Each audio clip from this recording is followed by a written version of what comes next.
पुराना कुनवा।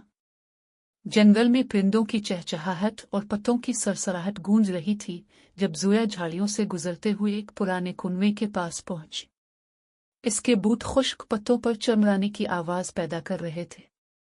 ज़ोया का तोतला दोस्त तोता तुमतुम इसके कंधे पर बैठा हुआ खौफजदा नजरों से अर्ध गिर्द देख रहा था। ज़ोया, मुझे ये जगह पसंद नहीं, तुमतुम ने घबरा कर कहा। ये जंगल कुछ ज्यादा ही खामोश है।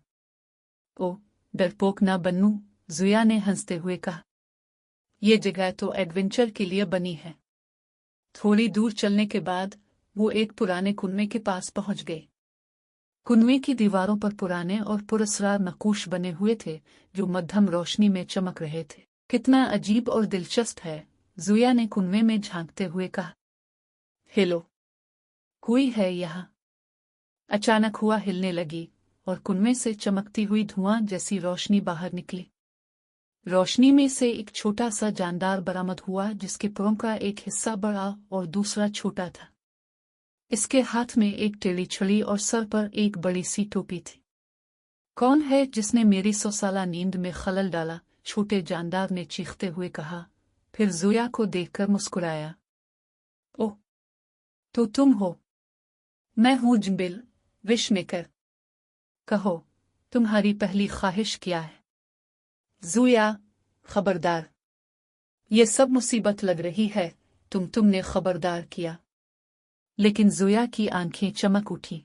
विश मेकर, ये तो जबरदस्त है। मैं चाहती हूँ एक जादुई अलिफाने वाली कालीन। बदतमीज अलिफाने वाला कालीन।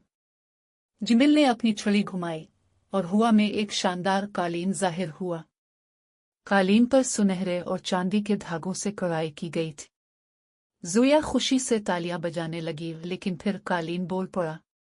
उफ़्फ़ो, अब किसने मुझे बुलाया है? कालीन ने खुद को झटकते हुए कहा। उम्मीद है कि तुम्हारे जूते गंदे नहीं हैं। ये क्या? ज़ोया हैरान रह गई।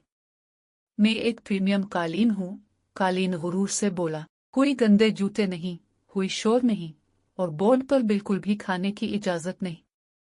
तुम कहा लगाकर बोला, ये ख्वाहिश तुमने खुद की थी। बिलाखिर कालीन ने उन्हें अपनी पुश्त पर सवार होने दिया। जैसे ही वो उड़ने लगे, ज़ोया खुशी से चीख उठी। लेकिन कालीन अपनी मर्जी से उल्टी कलाबाजियां और झटके दे रहा था, जिसकी वजह से नीचे बाजार में लोग खौफजदा हो गए। ज़ोया, हमें नीचे उतारो, तुमने शोर मचाया। उसके पैरों का हाल बेहाल था। मीठे की तबाही। पहली मुहिम के बाद ज़ोया ने जिम्बिल से अगली ख्वाहिश की। मैं चाहती हूँ कभी ना खत्म होने वाली मिठाइयाँ। जिमिल ने शरारती अंदाज में मुस्कुराते हुए अपनी छड़ी घुमाई। आसमान अचानक तारीक हुआ और रंग बिरंगी मिठाइयाँ बारिश की तरह गिरने लगी। गांव के लोग हैरत से देखते रह गए, फिर खुशी के नारे लगाने लगे। बच्चे सड़कों पर नाचते हुए मिठाइयाँ उठा रहे थे। लेकिन खुशी ज्यादा देर कायम न रह सकी। ज़ोया, तुम्हें यह देखना चाहिए, तुमने एक तरफ इशारा किया। जंगल की समत से चीनी के बड़े बड़े चींटियों का झुंड आ रहा था। वो मुनज़्ज़म तरीके से मिठाइयाँ जमा करने लगे और साथ में गांव वालों के मीठे पकवान भी। मेरे चप्पल मत ले जाओ, ज़ोया चलाई जब एक चींटी उसके जूते खींच कर ले गई। नाराज हुजूम। चींटियों की तबाही और मुसलसल मिठाई की बारिश से तंग आकर गांव वालों ने डंडे, झाड़ू और कड़ाहियां उठा ले।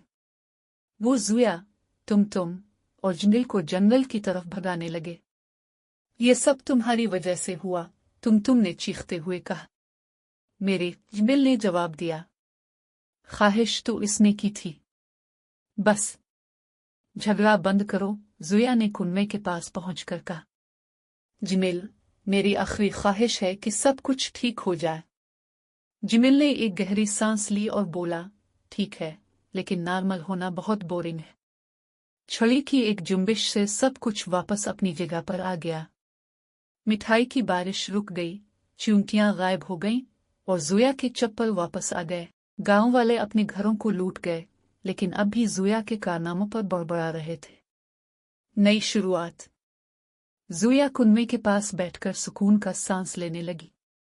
कितना मज़ा आया, ज़ोया ने मुस्कुराते हुए कहा। मज़ा? तुमने गुस्से से कहा। तुमने पूरे गांव को खतरे में डाल दिया। जिमिल हुआ में ओढ़ते हुए बोला, मुझे मानना पड़ेगा, तुम जैसा दिलचस्प औशर मैंने पहले कभी नहीं देखा। अगर इजाजत हो तो मैं यहाँ ही रहूं। ज़ोया की आंखें चमक उठी। ये तो जबरदस्त होगा। हम मजीद एडवेंचर करेंगे। तुमने सर पकड़ लिया। ये सिलसिला कभी खत्म नहीं होगा। और यूं ज़ोया, तुम और जमील की शरारतों और एडवेंचर्स का आगाज हुआ। उनकी कहानियां गांव के हर गोशे में सुनाई देने लगी।